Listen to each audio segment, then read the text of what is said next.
Administración de componentes sanguíneos. Hola, vamos a hablar sobre transfusiones sanguíneas desde una perspectiva pediátrica. La información aquí presentada son generalidades. No vas a escribir tu tesis ni te vas a graduar viendo este video. El año de 1492 es recordado como el año en que Cristóforos Columbus llegó a América, pero también es el año en el que por primera vez se realizó una transfusión sanguínea con fines terapéuticos. El Papa Inocencio VIII tuvo un stroke que lo puso en un coma, así que el médico tratante solicitó a 3 de sus varios hijos, no sé por qué un papa tenía varios hijos, que donaran sangre a su padre. La vía fue feroz. Sabemos que el prefijo O significa boca u oral.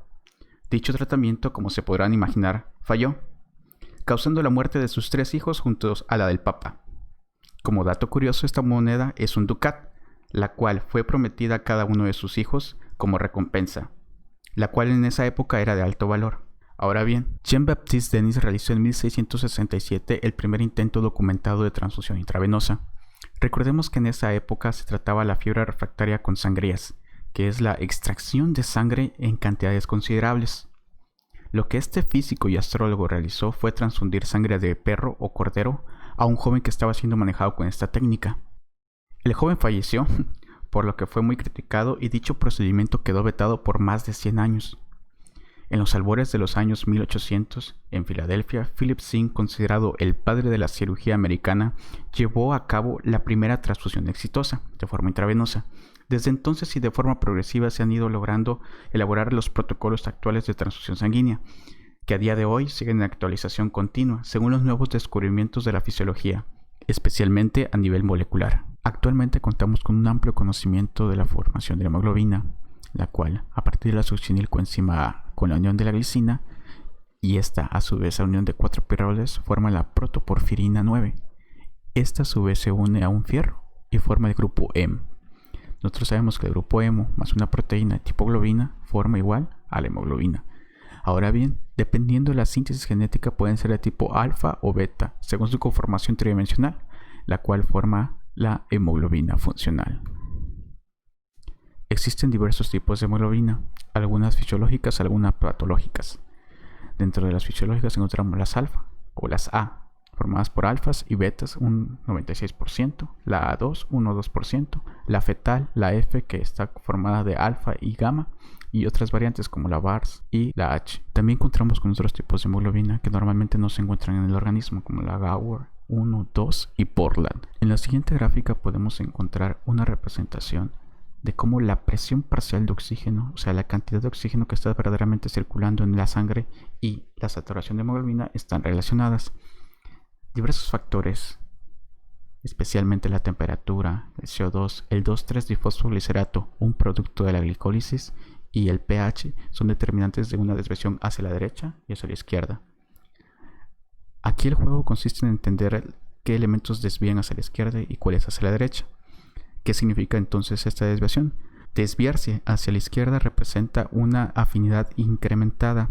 Entonces el oxígeno estará muy unido a la hemoglobina, lo cual dificultará la distribución al tejido periférico donde es requerido. Y la desviación a la derecha es la afinidad disminuida, la cual ocasionará que el oxígeno sea repartido con gran facilidad en los tejidos periféricos. En el pie de la diapositiva podemos ver que se forman como productos el CO2 y agua.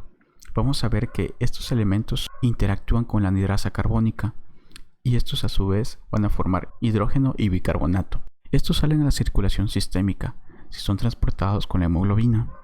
A su vez, interactúan con los sistemas buffer del cuerpo para llegar hasta los pulmones. Ahí vuelven a interactuar con la anhidrasa carbónica para volverse a desintegrar en dióxido de carbono y agua. Sabemos que el dióxido de carbono es eliminado a través de la vía aérea y al disminuir el dióxido de carbono aumenta el pH. Entrando de lleno en el tema, anemia fisiológica y de la prematuridad. Sabemos que la hemoglobina término es de 17 gramos sobre decilitro. Hasta las 8 o 12 semanas cae a 10 gramos sobre decilitro. Es muy dependiente de eritropoyetina y de los depósitos de fierro. Los valores se normalizan al año y la curva tiende a la derecha. Hay un aumento de la hemoglobina A, una disminución de la hemoglobina fetal y un aumento del 2,3-difosfoglicerato. En prematuros iniciantes es más marcada y sintomática. Drogas hemostáticas. Para droga suena un poco soez en la lengua española. Sin embargo, en inglés sabemos que farmacia es drugstore, tienda de drogas, lo cual una droga en términos científicos significa una sustancia externa que al ser ingerida por un organismo causa efectos. Entonces, dentro de estos medicamentos hemostáticos encontramos unos que actúan sobre la fibrinolisis, que es la lisis del coágulo, de presminógeno a presmina mediante el factor tisular activado, la urosinasa, el factor 11A y 12A y la calicreína. Tenemos también los aminoácidos sintéticos de lisina, los cuales son el ácido aminocaproico, el ácido tranexámico. El bloqueo reversible en el sitio de unión del presminógeno es un mecanismo de acción. La aproctinina, que es un antiinflamatorio y es un inhibidor de proteasa de serina. Cuando se trata de una cirugía electiva o programada, se puede utilizar la técnica de donación autóloga preoperatoria, en la cual 2 a 3 semanas previas se extraen 10 mililitros por kilo de sangre. Esto está asociado a la eritropoyetina, es poco práctico y no se puede utilizar en caso de pacientes con anemia preexistente. Esta técnica sería la ideal, la cual un paciente que va a pasar a cirugía electiva guarde su propio banco de sangre y en dado caso de requerirlo, se transfunda a sí mismo durante el acto quirúrgico. Otra técnica utilizada es la hemodilución normovolémica aguda, la cual es la recolección de pérdidas sanguíneas durante el acto quirúrgico, en la cual se puede utilizar también la reposición con coloide 1:1 o cristaloide 3:1. Se realiza el cálculo de volumen a remover, el cual es volumen circulante por hematocrito inicial menos hematocrito final sobre hematocrito ideal. Hay una pobre respuesta cardíaca a la pérdida a menores edades, especialmente cuando el hematocrito está bajo 9%. Sería una técnica que se podría utilizar en pacientes en los cuales su religión no permite la transfusión sanguínea, como son los testigos de Yahvé. Otra técnica que se puede utilizar es la hipotensión deliberada, la cual está descrita por Cushing en 1917 y actualmente Tobias 2002 a pacientes pediátricos. Se puede permitir una TA media de 50 a 65 milímetros de mercurio o 30% de los valores basales. Idealmente se utiliza en pacientes con instalación aguda de la hipotensión o del sangrado, que condiciones reversibles, o sea, sangrados que se pueden corregir sin comorbilidades previas. Los medicamentos que se pueden utilizar son los beta bloqueantes o el nitroprusiato. ¿Qué sucede cuando ninguna de estas técnicas se puede emplear? Que es la mayoría de los casos, se requiere la transfusión.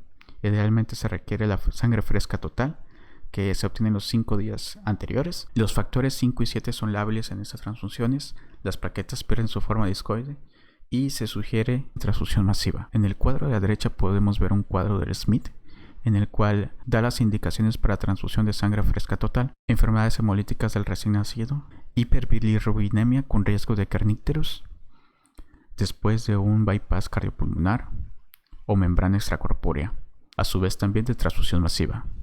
Transfusión masiva se define como la pérdida de un volumen circulante en 24 horas.